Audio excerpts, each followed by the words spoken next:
Olá, sejam todos muito bem-vindos ao Sã Doutrina. O Sã Doutrina é o programa da Igreja Presbiteriana de Pinheiros que oferece a você gratuitamente um curso de Teologia Reformada. Esse é o nosso 58º programa Sã Doutrina e nós estamos estudando Cristologia, o grande tema da Cristologia. Dentro desse grande tema, nós já estudamos vários subtemas e o último subtema que nós estudamos foi o ofício ou os ofícios de Cristo. Esse foi o último grande subtema.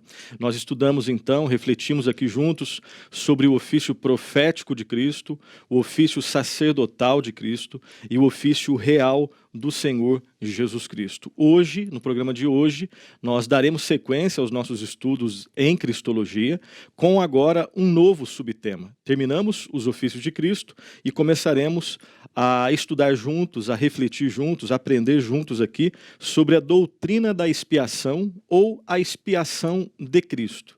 Os nomes podem variar quando nós pesquisamos nos livros de teologia sistemática, nos manuais de doutrinas, nós vemos uma certa diferença dos nomes, mas que falam basicamente sobre a mesma ou exatamente sobre a mesma realidade.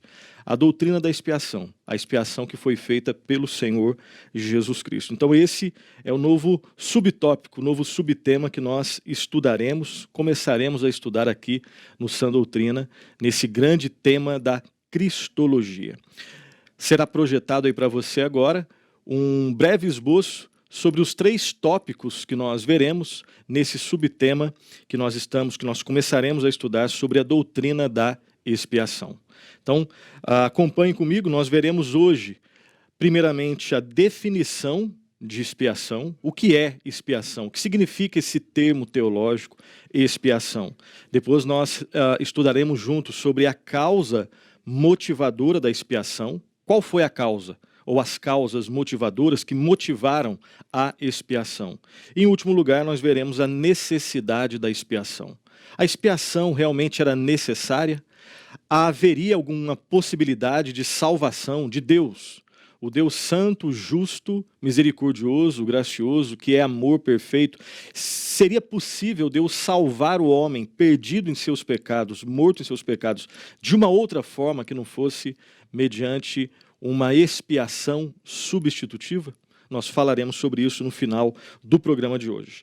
Dito isso, então, mostrando aí o nosso esboço desses pontos que nós nos propomos a estudar juntos, vamos então ao nosso estudo. Primeiramente, então, vejamos a definição de expiação. O que é expiação? Então, de modo básico, expiação vem de expiar, que significa basicamente pagar crimes ou pagar faltas, resolver um crime, resolver uma falta, remir, resgatar, libertar e redimir. Percebam que todas essas expressões, elas fazem parte tanto do mundo jurídico quanto do chamado assim mundo teológico, do vocabulário teológico.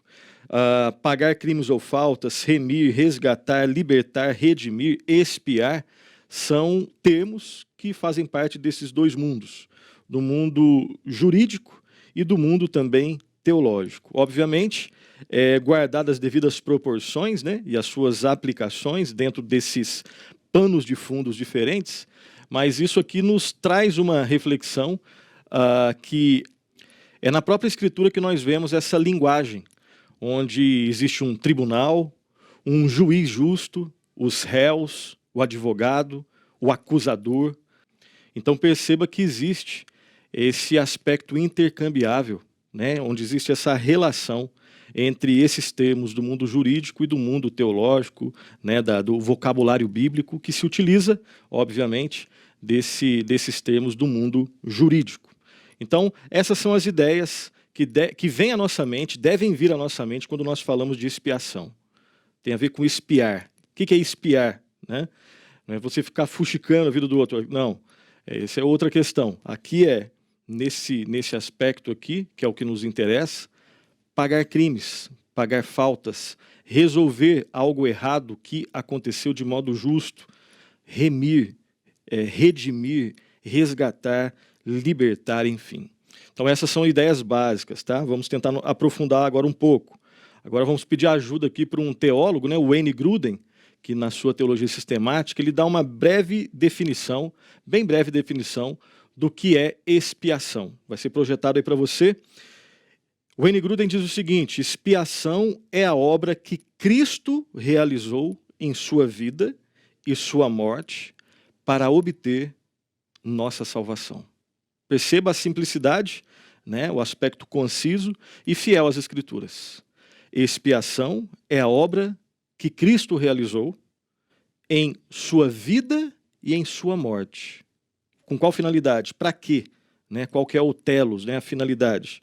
Para obter, para conseguir a nossa salvação. Para nos salvar.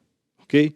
Algumas considerações sobre essa definição do Wayne Grudem. Então aqui é importante perceber que nessa definição aqui do Wayne Grudem, o uso da palavra expiação, ele é mais amplo do que normalmente ele é utilizado. Normalmente o termo expiação é utilizado somente, é usado somente para falar daquilo que Cristo realizou em sua morte. O Wayne Grudem deixa bem claro que expiação está relacionado diretamente àquilo que Cristo realizou em sua vida e em sua morte para obter, né, para garantir a nossa salvação. Então, primeiro existe esse aspecto mais amplo nessa definição curta, simples e fiel às Escrituras do Wayne Grudem. Mais uma consideração sobre essa definição aqui do Wayne Grudem é que nessa definição, como nós falamos, vamos ampliar um pouquinho mais, a expiação está relacionada aos benefícios salvíficos, salvadores, que Cristo alcançou e que estão baseados na sua vida, na sua morte e na sua ressurreição. Então perceba esse aspecto, novamente repetindo aqui para ficar bem claro, esse aspecto amplo da definição proposta aqui pelo Wayne Grudem. Expiação tem a ver, está relacionada à obra, é a obra que Cristo realizou na sua vida, na sua morte, na sua ressurreição, com a finalidade, o propósito de obter, garantir salvação para aqueles que creem em Cristo e na sua obra. E uma última consideração, nesse primeiro ponto nosso aqui, nós estamos refletindo sobre a doutrina da expiação, a expiação de Cristo. Primeiramente, definição, o que é expiação? A última consideração que nós vamos fazer é que a palavra de Deus ensina que para existir salvação, para existir redenção de fato, deve existir um substituto. Grave isso. Não existe salvação sem substituição. Não existe salvação sem um substituto. Eu não consigo salvar a mim mesmo, você não consegue se salvar. O gênero humano que caiu lá com o primeiro Adão está morto, não está doente, está morto em seus pecados. Ele não tem condições de proporcionar a salvação, redenção. Eu não consigo expiar os meus pecados. Eu consigo me aprofundar sozinho, deixado a mim mesmo, eu consigo me aprofundar nos meus pecados. Mas proporcionar expiação, proporcionar redenção, justificação, nada disso. Para que exista salvação, biblicamente entendida, deve existir substituição, um substituto. Então, grave isso. Para que os homens, né, mortos nos seus delitos e pecados possam ser salvos, alguém deve salvá-los. Um substituto deve pagar pelos seus pecados, deve resolver os seus problemas e deve torná-lo ou torná-los aceitáveis para Deus. Deve viver uma vida perfeita, deve morrer no seu lugar e deve ressuscitar para que ele tenha vida.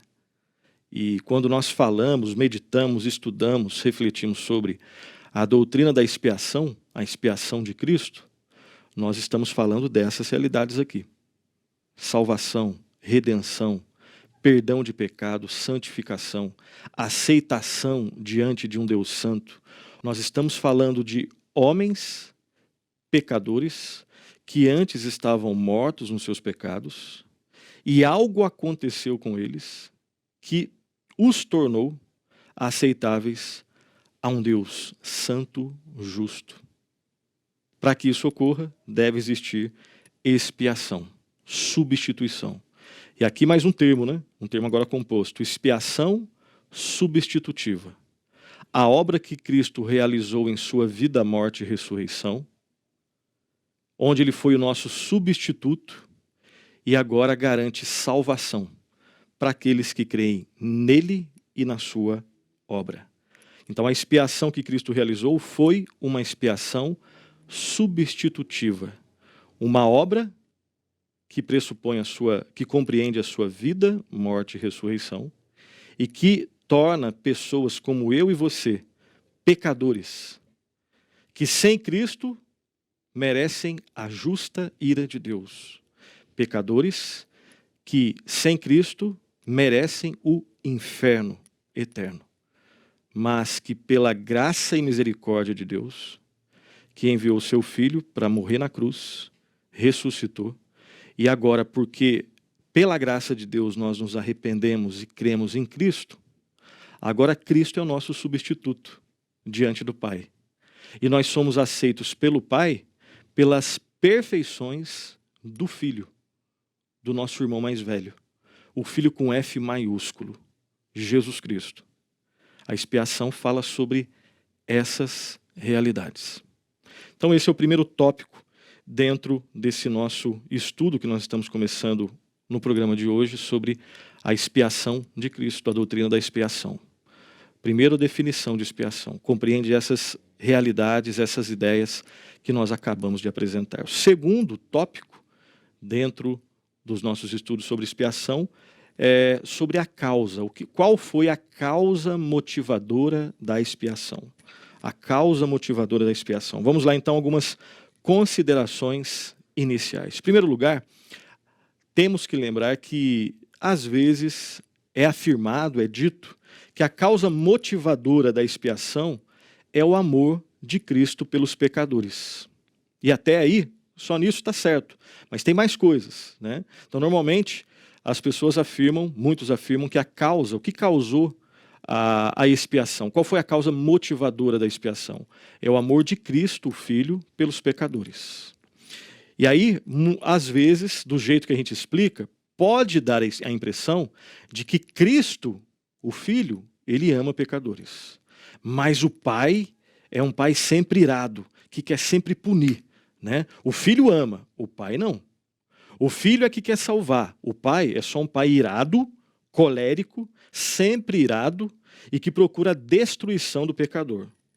Mas Cristo se entrega, então, né? O Cristo como ama, o Pai não ama, mas Cristo, por amar os pecadores, ele se entrega e salva. E nesse tipo de pensamento, Cristo tem amor, mas o Pai não, porque o Pai só tem ira.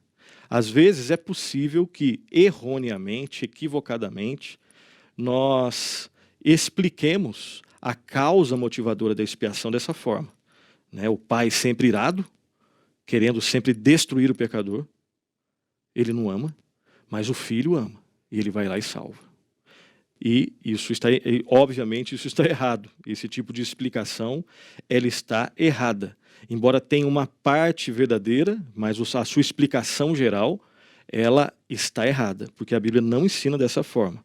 Nas Escrituras, o que nós vemos é o ensino de que a causa motivadora da expiação é o bom prazer de Deus, o Pai, o Filho e o Espírito Santo. É o bom prazer do Pai, obviamente, em salvar pecadores, preste atenção, mediante uma expiação substitutiva. Ou seja, que é feita por meio de um substituto. Qual foi, então, a causa motivadora da expiação? A causa motivadora da expiação foi o beneplácito, que é uma palavra, né, que está em vários documentos confessionais. Nós não utilizamos essa palavra no dia a dia, mas é simples de entender. A causa motivadora da expiação foi o beneplácito, que significa o bom prazer, o prazer bom de Deus, o Pai, o Filho, o Espírito Santo, em salvar pecadores mediante uma expiação substitutiva. Ou seja, Deus, o versículo provavelmente mais conhecido, né, junto com o Salmo 23, versículo 1, né? Até quem não é cristão conhece, né, o Salmo 23:1, o Senhor é meu pastor e nada me faltará. E até não cristãos também conhecem João 3,16. Porque Deus amou o mundo, e aqui Deus é o Deus o Pai, tá? Porque Deus amou o mundo de tal maneira que ele fez o quê? Ele entregou o seu filho. Ele deu o seu filho unigênito para todo aquele que nele crê não pereça, mas tenha a vida eterna. Então perceba que a Escritura, ela deixa bem claro que o mesmo Deus que é santo e que sempre vai ter a sua santidade honrada, que é tão puro de olhos que não pode contemplar o mal, esse mesmo Deus que é santo também é um Deus justo. E a sua justiça sempre deve ser satisfeita. Um Deus santo e justo nunca vai empurrar pecados para baixo do tapete. Ele nunca terá o inocente por culpado e o culpado por inocente. Se existe pecado, deve existir punição. O salário do pecado é a morte. Alguém tem que morrer. Alguém irá morrer. Então, as Escrituras deixam isso bem claro. O único Deus verdadeiro é um Deus que é santo e é um Deus que é justo. Mas também é um Deus de misericórdia. Ele não nos dá aquilo que nós merecemos. O homem perdido em seus pecados merece a condenação no inferno. Mas Deus é misericordioso que ele não dá o que nós merecemos. E Deus também, além de santo, justo e misericordioso, é um Deus gracioso. E na sua graça, se na misericórdia Deus não nos dá aquilo que nós merecemos, na graça Deus nos dá aquilo que nós não merecemos. Na misericórdia Deus não nos dá o inferno que nós merecemos. Na graça Deus nos dá o perdão, a salvação, a santificação, a redenção que nós não merecemos. E esse Deus não tem amor. Ele é amor. Não existe nada externo a Deus pelo qual ele possa ser corretamente julgado e falar, ó, que Deus amou, que Deus não amou, não. O que Deus faz, ele faz como um Deus que, não é que ele tem, ele é o próprio amor. Ele é o amor, ele é a medida de todo verdadeiro amor. Então perceba, né, que nós estamos tocando nessas realidades, ok? Vamos lá então, dito isso, né, deixando bem claro então que é errado pensar que Cristo é aquele que se preocupa com os pecadores, mas o Deus Pai não, é um Deus que não ama, é um Deus sempre irado, não. As Escrituras deixam bem claro que o único Deus verdadeiro é um Deus que é santo, justo, misericordioso e gracioso, e é um Deus que é amor. E quando ele, motivado pelo seu bom prazer, decide salvar pecadores, ele faz isso mediante uma expiação substitutiva. Alguém vai pagar o preço do pecado no nosso lugar. O pecado será punido. Alguém morrerá em nosso lugar. Mas esse que morreu em nosso lugar, ele suportou a ira de Deus. Nós não conseguiríamos. Ele suportou em nosso lugar. Ele morreu em nosso lugar. Ele pagou o preço do pecado em nosso lugar. Ele na cruz não mereceu, ele na cruz ele não foi alvo da misericórdia e nem da graça, para que nós fôssemos alvos da misericórdia e da graça. OK? Vamos ver alguns textos. O primeiro texto, né, que nós vamos ler dos vários aqui, Isaías 53:10, vai ser projetado aí para você, peço que você acompanhe. Isaías 53:10 está escrito assim: Todavia o Senhor agradou moê-lo, fazendo-o enfermar, quando der ele a sua alma como oferta pelo pecado. Verá a sua posteridade e prolongará os seus dias, e a vontade do Senhor prosperará nas suas mãos. Isaías 53 é um texto claramente cristológico, cristocêntrico, né? Ou seja, que fala de Cristo, que aponta para Cristo, embora o nome de Cristo não esteja ali. E é um texto que fala, né, desse sacrifício do Senhor Jesus Cristo, que foi moído em nosso lugar. Próximo texto, Lucas 2,14, está escrito assim: Glória a Deus nas maiores alturas e paz na terra entre os homens a quem Ele quer bem. Deus glorificado, paz entre os homens, mediante somente Deus. Mas só existe a verdadeira paz porque o príncipe da paz é o nosso substituto. Só existe verdadeira paz, que já pode ser experimentada nessa vida, entremeada com momentos, né, de guerra, de dificuldades, enfim. Ou seja, a verdadeira paz só pode ser experimentada em comunhão com o príncipe da paz. Ele suportou a guerra das guerras, a tensão das tensões, para que nós pudéssemos ter a verdadeira paz. E ele venceu a guerra, venceu as tensões. Próximo texto, Colossenses capítulo 1, 19 e 20, está escrito assim: porque aprouve a Deus que nele aqui é Jesus Cristo, tá? Residisse toda a plenitude, e que, havendo feito a paz pelo sangue da sua cruz, por meio dele reconciliasse consigo mesmo todas as coisas, quer sobre a terra, quer nos céus. Então perceba que esse é um texto que talvez deixe até um pouco mais claro o que nós estamos falando aqui. Que só foi possível reconciliação entre Deus e os homens porque alguém, um substituto, fez uma obra. Né? Alguém derramou o seu sangue. E no sangue de Cristo nós temos perdão, purificação, paz com Deus. Ok? Não existe nenhuma realidade mais maravilhosa do que essa realidade. Continuando então a nossa argumentação, é sempre importante lembrar que esse bom prazer, esse beneplácito de Deus que o motivou, ou seja, a causa está nele, não em nós. Né? Esse bom prazer que motivou a Deus em salvar homens pecadores, obviamente ele não pode ser confundido com capricho divino. Até porque nós estamos falando de um Deus que é santo, justo, verdadeiramente bom, sábio, perfeito. Né? Ele está relacionado ao bom prazer de Deus em salvar pecadores, como nós dissemos, por uma expiação substitutiva, ou então uma expiação substitucional, como, né, está em outros livros, que se encontra, preste atenção, essa expiação substitutiva, ou essa expiação substitucional, ela se encontra, ela pressupõe, ela existe em outras duas realidades, o amor e a justiça de Deus. E aqui um princípio muito importante, para que nós possamos compreender, naquilo que é possível compreender, essa realidade da expiação substitutiva, expiação substitucional, mesma coisa, nós temos que entender que nós estamos falando de um ato de Deus que, motivado pelo seu bom prazer, decide salvar homens que estavam mortos em seus pecados, mediante essa expiação substitutiva ou substitucional. E nós temos que entender, naquilo que é possível entender, que por trás disso, o pano de fundo dessa expiação é o próprio Deus, que é um Deus amoroso e um Deus justo.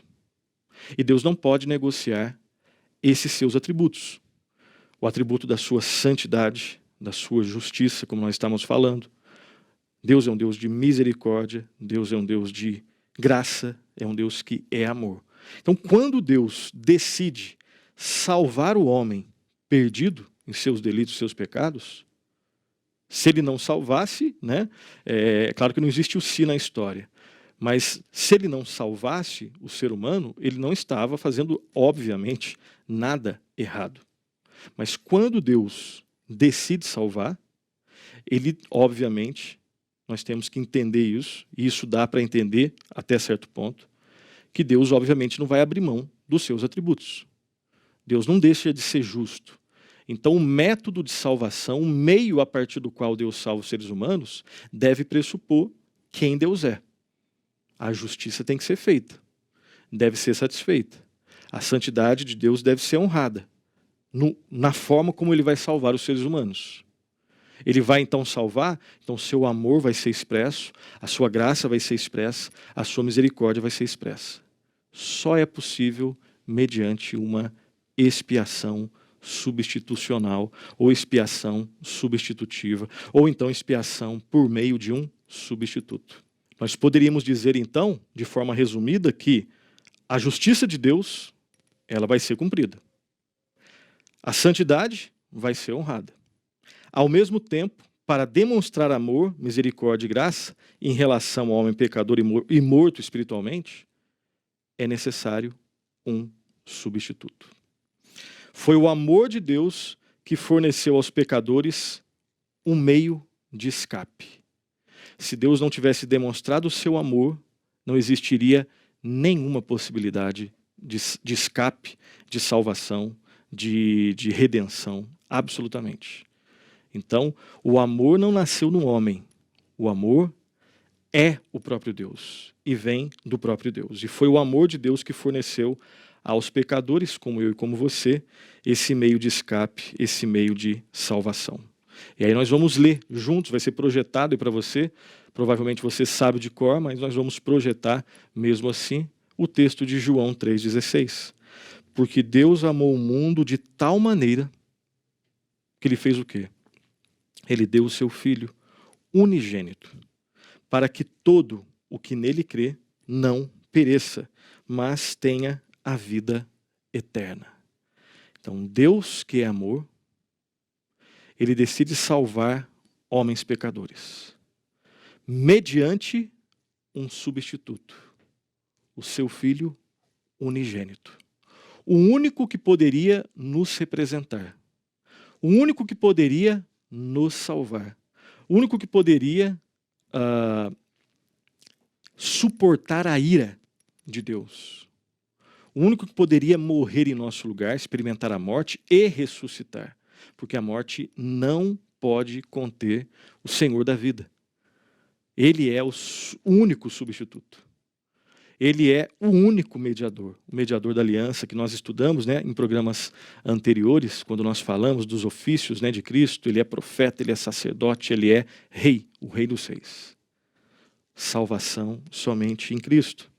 Lembre-se também que foi a justiça de Deus que exigiu que a lei fosse satisfeita para que ele fosse justo e justificador daquele que tem fé em Jesus. De novo, nós temos que lembrar dos atributos de Deus quando nós falamos no meio que Deus decidiu salvar o gênero humano.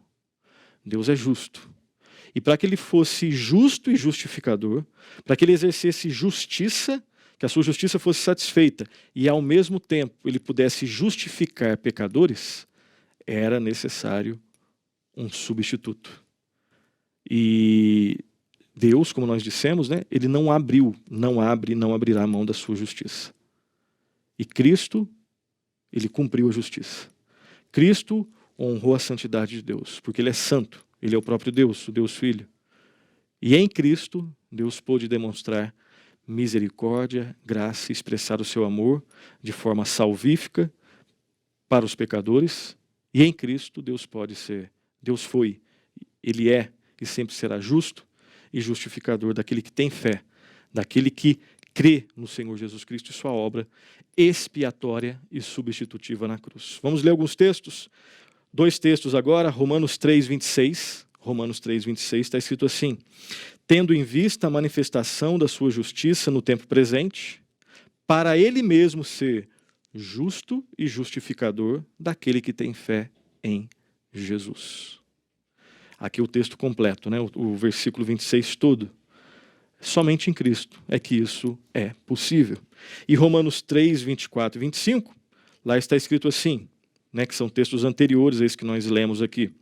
Sendo justificados gratuitamente por sua graça, mediante a redenção que há em Cristo Jesus. Olha a expressão mediante, né? Cristo é o mediador, foi através de Cristo, não existe salvação sem passar por Cristo.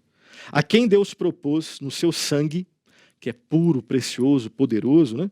Como propiciação, ou seja, como algo que nos torna aceitáveis, mediante a fé, para manifestar a sua justiça, por ter Deus, na sua tolerância, deixado impunes os pecados anteriormente cometidos. Perceba aqui que nesses 2 versículos, então, você tem várias verdades, né, preciosas, centrais da fé cristã. Você tem a justificação, você tem a graça, você tem a redenção, que só existe em Cristo. Você tem, né, o fato de que somente existe perdão, purificação, santificação mediante o sangue de Cristo que nos salva, que nos regenera, né? Você tem a propiciação, você tem o aspecto mediador, o mediatório da fé, você tem a justiça de Deus, todas presentes nesses dois versículos aqui de Romanos 24 e 25. Então aqui, antes de irmos para o nosso último tópico, né, o que nós vimos até agora, então nós lembramos o significado, a definição de expiação, nós falamos, meditamos sobre a causa motivadora da expiação, vejamos por fim então o nosso último subtópico aqui, que é a necessidade da expiação. Primeiramente, algumas perguntas aqui. Por que a expiação foi necessária?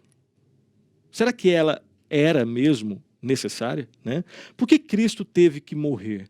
Seria possível uma forma de salvar de um Deus santo, justo, verdadeiramente bom, misericordioso, gracioso, que é amor? Seria possível um Deus com esses e outros atributos que nós já estudamos em programas anteriores? Seria possível Deus salvar o gênero humano de uma outra forma que não implicasse numa expiação substitutiva, substitucional, a partir de um substituto? Seria possível o homem ser salvo sem Cristo? Essas são perguntas, né, são questões levantadas por vários irmãos e irmãs, né, nos vários séculos da era cristã, né, e nós temos que meditar nisso aqui. Algumas informações históricas aqui, na história da igreja, existiram e existem teólogos que defendem que a expiação não era necessária. Nunca foi necessária, não precisava de expiação. Existem alguns teólogos, então, que negaram e negam ainda hoje a necessidade da expiação. Por exemplo, alguns teólogos, como Duns Scotus, um teólogo medieval, né, o Sociniano também, que foram teólogos que, em sua teologia, acerca desse assunto específico, existem pontos interessantes em outras áreas, mas nesse assunto específico, eles negaram a necessidade da expiação. E, obviamente, nos nossos dias, em geral, os chamados teólogos liberais, né? Aqueles que defendem um liberalismo teológico, que não é fé cristã, né? Liberalismo teológico não é um ramo do cristianismo. Como já dizia um teólogo muito importante do século passado, John Machen, que escreveu um livro sobre esse tema, ele deixa bem claro que liberalismo não é cristianismo. Liberalismo é um outro tipo de religião e, obviamente, os liberais não acreditam em expiação, assim como não acreditam em nada que é sobrenatural, né? Atacam qualquer tipo de realidade sobrenatural, qualquer tipo de sobrenaturalidade, né? Então, esses teólogos então não veem a necessidade da doutrina da expiação, porque não entendem Deus da forma como as Escrituras nos ensinam, ok? Entretanto, quando nós temos as Escrituras como nosso norte teológico, né, como a nossa referência para as nossas ideias, fica claro que, tendo em vista a justiça de Deus, ou seja, o fato de que Deus é justo, a expiação, como consequência, é totalmente necessária. Tendo as Escrituras como a nossa base, nós sabemos que Deus é santo, e quando um Deus santo decide salvar pecadores, a expiação é necessária. Nós temos que lembrar que a justiça de Deus, preste atenção, ela foi violada pela transgressão do homem, e a consequência desse fato é que a justiça divina exige satisfação. Se existe pecado, deve existir punição. O pecado deve ser punido. O pecador deve ser punido, porque existe um justo juiz. E nós temos consciência de que esse tipo de abordagem, embora seja simplesmente fiel às Escrituras Sagradas, ela pode parecer um pouco dura a nós, né?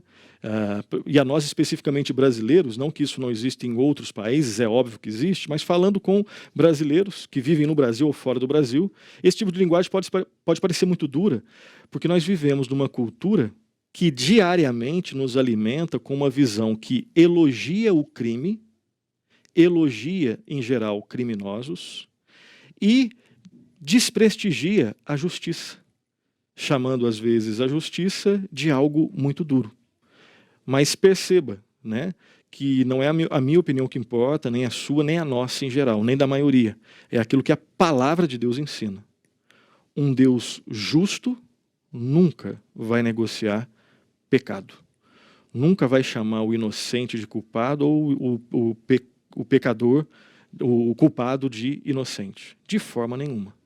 Então, um Deus justo, ele terá a sua justiça satisfeita. E quando nós consideramos que existe pecado, o pecado vai ser punido. Nós devemos lembrar também, preste atenção, que a retidão e a santidade de Deus, que não podem tolerar nenhum pecado, certamente não pode passar despercebida a rebeldia desenfreada contra a sua majestade infinita. Lembremos do Deus a quem nós estamos nos referindo. O único Deus verdadeiro, o único Deus que existe. E nós já estudamos, né, os atributos de Deus. E nós já repetimos várias vezes aqui, né, principalmente a sua santidade e a sua justiça. Lembremos também que Deus odeia o pecado com ódio santo, com ódio divino. E todo o seu ser reage contra o pecado. Isso aqui é muito sério, né? Deus odeia o pecado. O Deus que é amor, ele odeia com um ódio santo e um ódio divino o pecado e reage contra tudo o que é pecado. Vamos ver alguns textos, se você tem alguma dúvida, se nós temos alguma dúvida disso. Gênesis 18, 25. Longe de ti o fazeres tal coisa, matares o justo com o ímpio, como se o justo fosse igual ao ímpio, longe de ti. Não fará justiça o juiz de toda a terra? Perceba que essa pergunta que foi feita, né, no final desse versículo. Deus não confunde o justo com o ímpio com o justo. Não. Ele é um Deus justo. O justo juiz. Êxodo 25. Não as adorarás, nem lhes darás culto, porque eu sou o Senhor, teu Deus, Deus zeloso, que visito a iniquidade dos pais nos filhos até a 3ª e 4ª geração daqueles que me aborrecem. Um Deus zeloso, um Deus que é justo. Êxodo 23, 7. Da falsa acusação te afastarás. Não matarás o inocente e o justo, porque não justificarei o ímpio. Deus é aquele que faz discernimento de modo perfeito. Salmo 5, 6 e 7. Acompanhe a leitura. Tu destróis os que proferem mentira. O Senhor abomina ao sanguinário e ao fraudulento. Porém eu, pela riqueza da tua misericórdia, entrarei na tua casa e me prostrarei diante do teu santo templo no teu temor. Então Deus é aquele que faz tudo de forma perfeita, justa. Naum, capítulo 1, versículo 2, está escrito assim: O Senhor é Deus zeloso e vingador. O Senhor é vingador e cheio de ira. O Senhor toma vingança contra os seus adversários e reserva indignação para os seus inimigos. A realidade de um Deus justo. Romanos 1,18. A ira de Deus se revela do céu contra toda impiedade e perversão dos homens, que detêm a verdade pela injustiça. Um texto que fala da ira de Deus. O mesmo Deus que é um Deus de graça, um Deus de misericórdia, um Deus que é amor, é um Deus que se ira contra tudo que é contra isso. Obviamente, né? Claro. Romanos 1:32. Ora, conhecendo eles a sentença de Deus, de que são passíveis de morte os que tais coisas praticam, não somente as fazem, mas também aprovam os que assim procedem. Ele está falando ali daquela sociedade romana, né? Mas parece, obviamente, que está descrevendo também, né, a nossa sociedade, né, a sociedade ocidental no geral do século XXI. Não somente faz o que é errado, mas aprova, legisla a favor daquilo que é errado. Embora eles conheçam de alguma forma a sentença de Deus, que são passíveis de morte os que fazem isso. E aí esses aí que fazem, não só fazem, eles fazem, aprovam, teorizam em cima, defendem juridicamente. Que, né, Deus tenha misericórdia. né? Lembremos também que é importante que nós resgatemos a verdade de que o fato de que Deus é um Deus verdadeiro, ou seja, a veracidade de Deus, exigia que a sentença que ele tinha pronunciado contra o pecado fosse executada. Deus deixou bem claro que o salário do pecado é a morte. Deus deixou muito claro que aqueles que negam a ele, isso terá consequência. A sentença que Deus pronunciou contra o pecado, ela certamente vai ser cumprida, porque Deus não fala uma coisa e depois volta atrás. É um Deus verdadeiro, é um Deus da verdade. Vamos ver 2 textos que falam sobre isso. Ezequiel 18:4, que diz assim: eis que todas as almas são minhas, como a alma do Pai, também a alma do Filho é minha. A alma que pecar, essa morrerá. Então, se Deus disse isso, isso irá acontecer. E todos sem Cristo, o que experimentam é isso. A não ser que haja um substituto, é isso o que vai acontecer. Né? E aqui perceba que a alma, né, a pessoa toda, não é só a parte imaterial, né, é a pessoa toda. Aqui não é só a morte biológica. A alma morrerá. A alma aqui no sentido do homem completo. Né, o homem espiritual todo, não é só, e aí o homem espiritual também no sentido íntegro, né, da realidade. E o último texto, Romanos 6:23.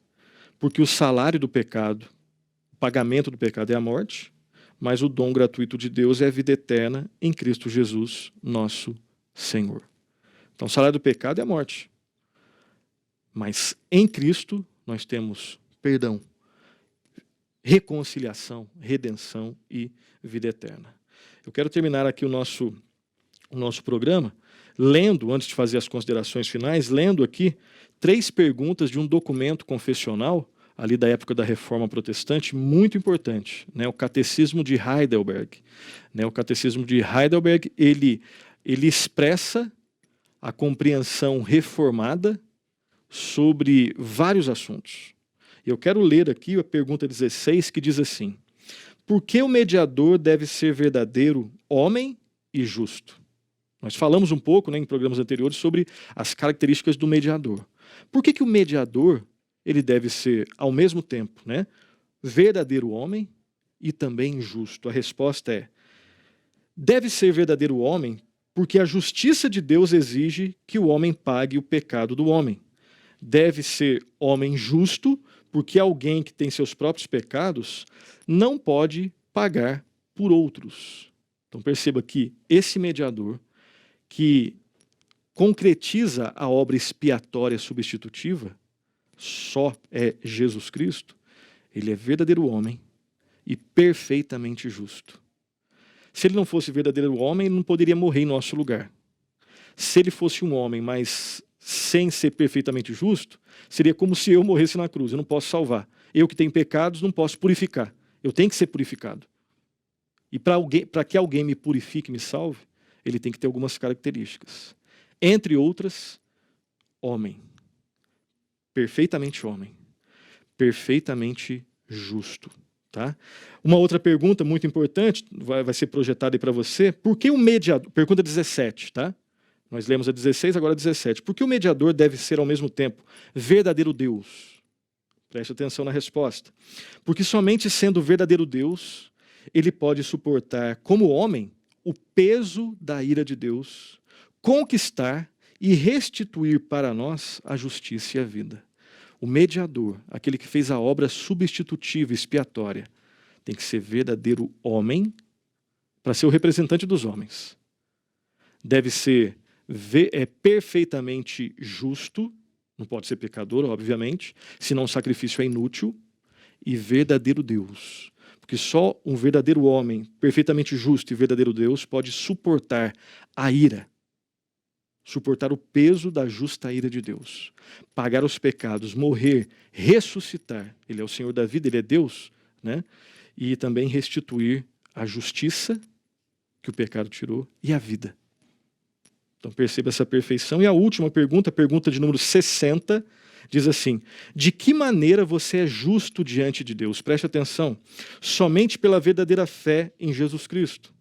Mesmo que minha consciência me acuse de ter pecado gravemente contra todos os mandamentos de Deus, de não ter guardado nenhum deles e de ser ainda inclinado a todo mal, todavia, Deus me dá, sem nenhum mérito meu, por pura graça, a perfeita satisfação, justiça e santidade de Cristo. Deus me trata como se eu nunca tivesse cometido pecado algum ou jamais tivesse sido pecador, e como se eu tivesse cumprido pessoalmente toda a obediência que Cristo cumpriu por mim. Isso aqui dá para a gente meditar durante muito tempo, a gente não tem esse tempo, mas depois leia e releia essa pergunta de número 60, que fala exatamente do nosso assunto, expiação.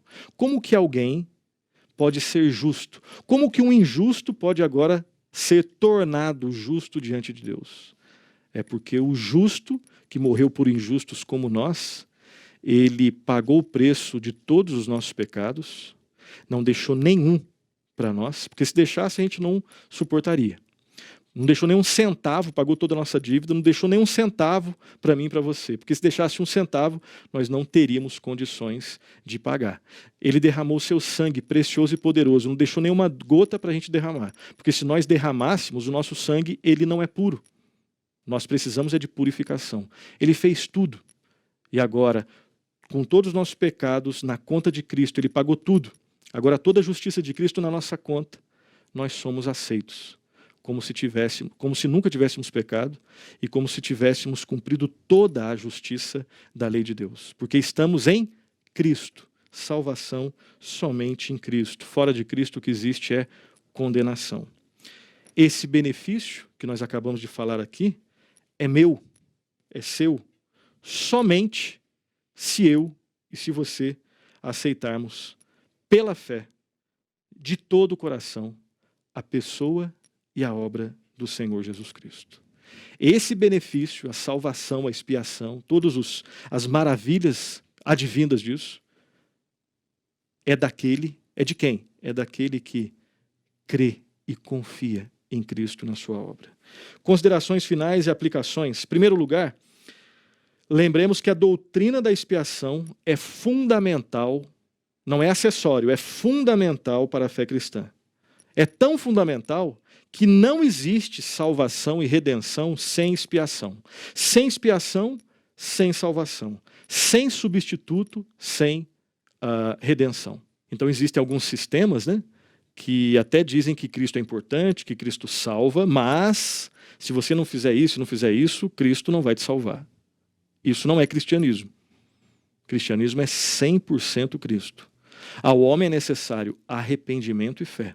Sem arrependimento e fé não existe salvação. Mas quando alguém verdadeiramente se arrepende e tem fé, ele dá graças a Deus. Inclusive isso é pela graça de Deus.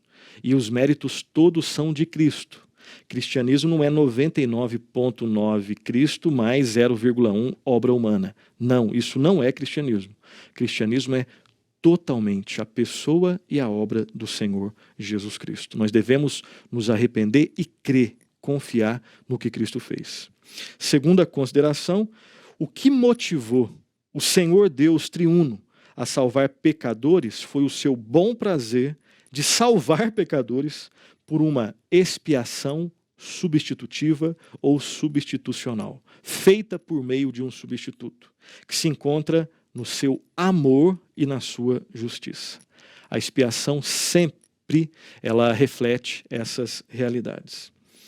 A expiação também ela foi necessária por causa da natureza de Deus, que quando decide salvar o homem morto em seus pecados, ele necessita que a sua santidade seja honrada e a sua justiça seja plenamente satisfeita. E isso foi feito em Cristo Jesus. E por fim, em último lugar, conheçamos mais os atributos de Deus.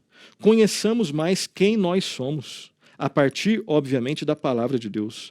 Conheçamos mais o amor de Deus revelado em Cristo Jesus. Meditemos na realidade da cruz de Cristo. onde vemos o amor de Deus, a graça de Deus, a misericórdia de Deus se revelando, assim como vemos também a sua justiça e a sua santidade sendo reveladas também. Conheçamos, confiemos e descansemos na obra expiatória e substitutiva de Cristo Jesus, na cruz e na sua ressurreição.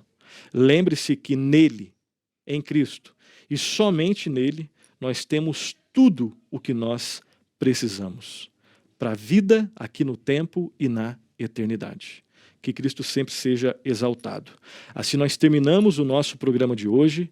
Próximo programa, Deus permitindo, nós falaremos sobre a natureza, né? Demos a definição, falamos aí sobre a realidade, né? da expiação. No próximo programa, Deus permitindo, nós falaremos sobre a natureza da expiação.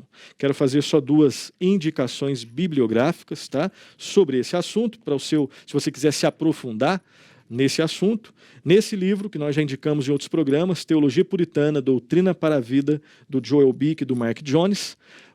Aqui existe um capítulo específico só com assuntos cristológicos. Existe um assunto ali, um subcapítulo específico que fala sobre a expiação e como os puritanos entendiam a importância de se meditar no sangue de Cristo, que nos perdoa, nos purifica, nos garante a santificação. Então leia esse livro para você se aprofundar. E esse aqui é um livro, tá? Não engane com o tamanho dele. O livro A Verdade da Cruz, do R.C. Sproul. Esse livro que eu indiquei da Vida Nova, esse daqui da Editora Fiel. Esse é um livro precioso, preciosíssimo.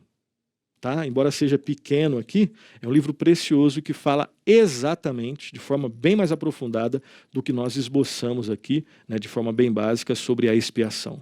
Tá? Então vale muito a pena a leitura, a meditação, o estudo, uma segunda, terceira, quarta, quinta leitura nesse livro A Verdade da Cruz, do R.C. Sproul, onde ele deixa bem claro, a sua abordagem, né, é histórica, teológica e bíblica sobre esse assunto da expiação. Sendo assim, nós terminamos o nosso programa. Bons estudos e que Deus muito abençoe.